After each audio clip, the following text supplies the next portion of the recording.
सोचिए, जिस मिट्टी पर हम चलते हुए तकब्बुर करते हैं, वही मिट्टी हमारी मौत का इंतजार कर रही है।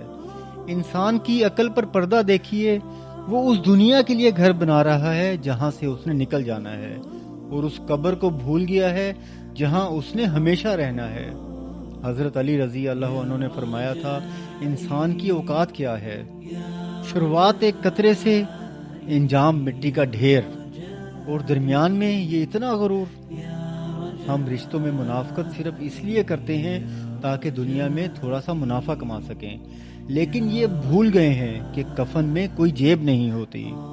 जब हम किसी का दिल दुखाते हैं तो असल में हम किसी और को नहीं, अपनी परवरिश को नीचा दिखा रहे होते हैं। अल्लाह को वो टूटा हुआ दिल पसंद है जो उसके सामने झुक जाए।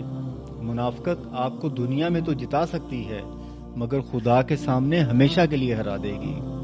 दोस्तों, आज अपने दिल से मुनाफकत निकाल कर देखिए, जिंदगी सुकून वाली हो जाएगी।